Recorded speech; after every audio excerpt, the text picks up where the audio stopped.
કાગડી હવે ઊભી થા, હિંમત કર, મારે તારો સાથ જોઈએ છે। આજે હું આખું જંગલ ફર્યો, એક એક ઝાડ તપાસ્યું, પણ ખાવાનું ક્યાંય નથી। જો આપણા બાળકનું પેટ તો જો, તેનું પેટ તો તેની પીઠ સાથે ચોંટી ગયું છે। કાગડી, આપણે કંઈ ના કર્યું ને તો આપણે તો જીવ ગુમાવવાનો વારો આવશે।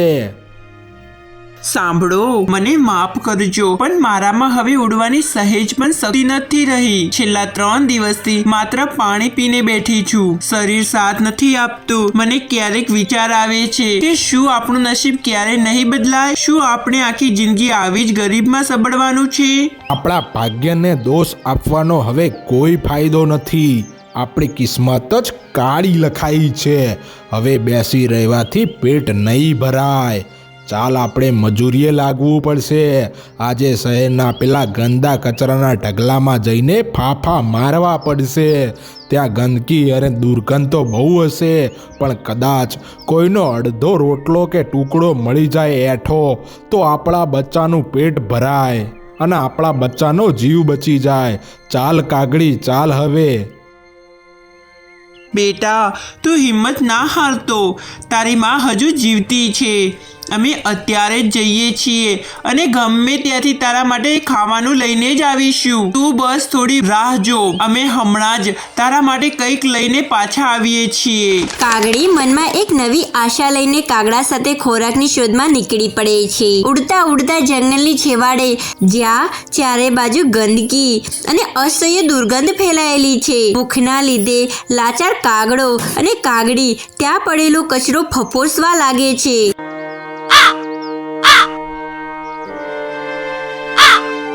જુઓ તો ખરા, આ કચરામાં આ શું છે? કેટલી અદ્ભુત તેજ ચમક છે। અરે, એને ફેંકી દે, એ માત્ર એક પથ્થરનો ટુકડો છે। એનાથી કંઈ પેટ નહીં ભરાય।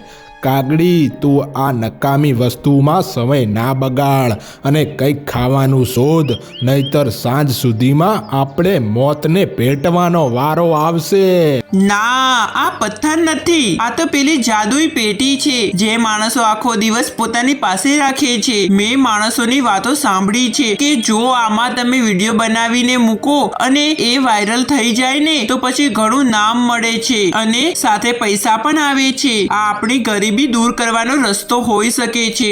અરે, તારું મગજ ઠેકાણે છે કે નહીં? આપણે ગરીબ પક્ષીઓ છીએ। આપણું કામ આખો દિવસ મહેનત કરીને ચણ શોધવાનું છે। આ તારી ચમકતી પેટી કે મોબાઈલમાંથી રોટલા બહાર નથી નીકળવાના। આ બધું છોડી દે અને ચાલ મારી સાથે। નકામા સમયની વેડફેડ ના કરે। ચાલ મારી સાથે, ચાલ। કાગડીને તે સ્માર્ટફોન જોતા જ એટલો બધો ગમી ગયો કે તેને નક્કી કરી લીધું કે ભલે ગમે તે થાય, તે આ ફોનને પોતાની સાથે માળામાં લઈ જશે। રસ્તામાં ઉડતા ઉડતા તેમને પોપટભાઈ અને ચકલીબેન મળે છે। અરે કાગડી બેન, કાગડા ભાઈ, તમે બંને આ બાજુ ક્યાં જઈ રહ્યા છો? આજે તો બપોર પડી ગઈ છે, તમને શું ક્યાંય ખાવાનું મળ્યું કે કેમ? અમે તો સવારનું આખું જંગલ ખૂંદી વળ્યા છીએ, પણ ક્યાંય એક દાણો પણ નથી, એટલે જ હવે બીજી બાજુ ખોરાકની શોધમાં જવાનું વિચારી રહ્યા હતા।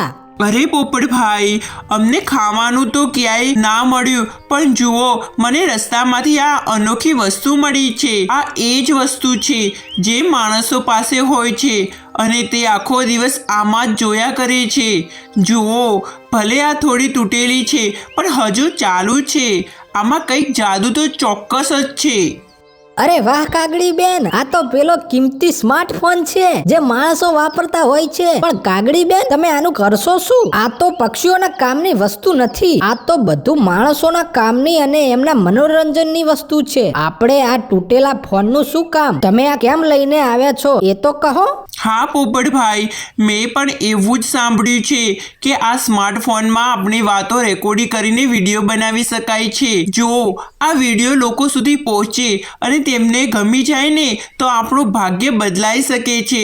એટલા માટે જ હું આ સ્માર્ટફોન ઘરે લઈ જવા માંગુ છું અને વિડીયો બનાવવા માંગુ છું। અરે વાહ કાગડી બેન, તમારી વાતમાં તો દમ છે. જો ખરેખર હિંમત કરીને આમાં તમારી આ ગરીબાઈ અને ભૂખની વેદના સાચી રીતે બતાવશો તો મને ખાતરી છે કે આખું જંગલ અને બહારની દુનિયા તમને ઓળખવા લાગશે. તમારી મહેનત ચોક્કસ રંગ લાવશે. કાગડી બેન, મને તો તમારા ઉપર વિશ્વાસ છે. ચૂપ થઈ જા પોપટ, ચૂપ થઈ જા. તું ખોટી કાગડીને ચણ્યાના ઝાડ ઉપર ના ચડાવ. કાગડી, તે ક્યારેય અરીસામાં તારી ઓકાત જોઈ છે? તારો આ કાળો રંગ અને આ ફૂટેલો મોબાઈલ, તને શું લાગશે કે દુનિયા તને જોશે? અરે બધા જ પક્ષીઓ તારી મજાક ઉડાવશે, તારી મજાક.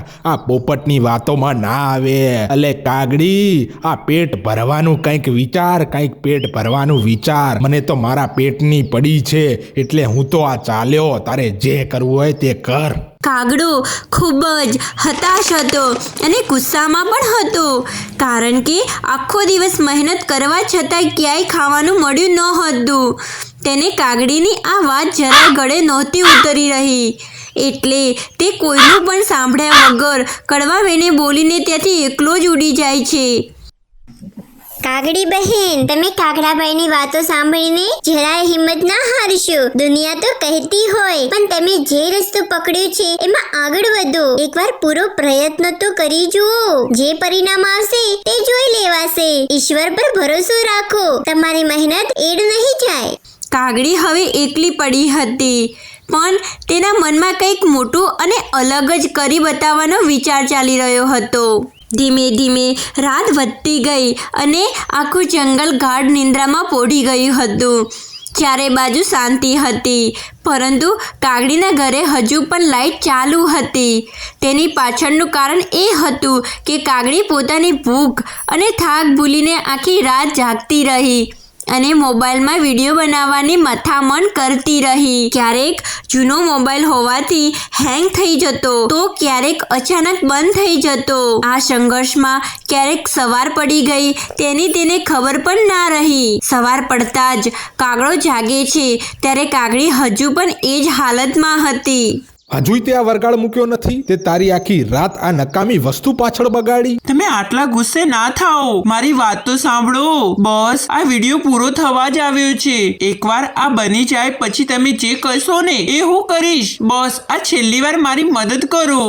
કાલે હું નદી કિનારે ગયો હતો ને, ત્યારે બધા પક્ષીઓ તારો વિડીયો જોઈને ખડખડાટ હસતા હતા અને એ બધા કહેતા હતા કે જુઓ, આ ભિખારી કાગડીને તો ઘરમાં ખાવાના ફાફા છે અને આ મેડમ તો સ્ટાર બનવા નીકળી પડી છે. તારા લીધે તો આજે કાગડી મારે નીચું જોવાનો વારો આવ્યો છે. નીચું જોવાનો. કાગડી, આજે ફરીથી મારા પેટ માટે મારે કંઈ કરવું પડશે. અને તને તો તારા ઘરની નથી પડી કાગડી, પરંતુ મને તો મારા ઘરની પડી છે. હું તો કાગડી ચાલ્યો હવે ખોરાકની શોધમાં. તારે જે કરવું હોય તે કર. કાગડો ફરી એકવાર કડવા મહેણા મારીને ત્યાંથી ઉડી જાય છે.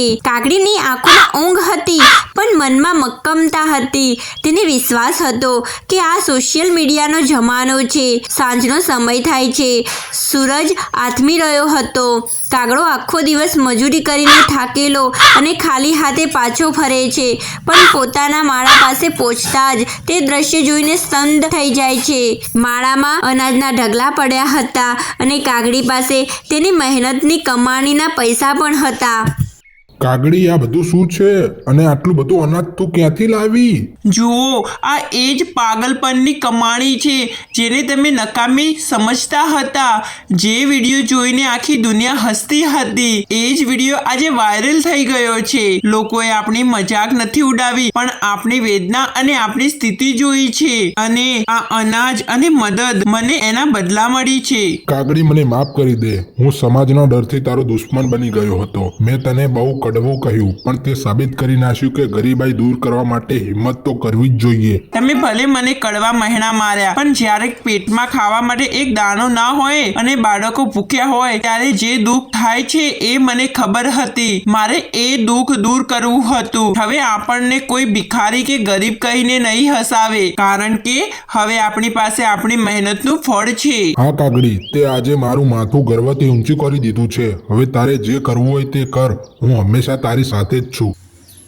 આમ બધા પક્ષીઓનું જીવન ખુશહાલ બની ગયું અને જંગલ ફરીથી હર્યુભર્યું થઈ ગયું.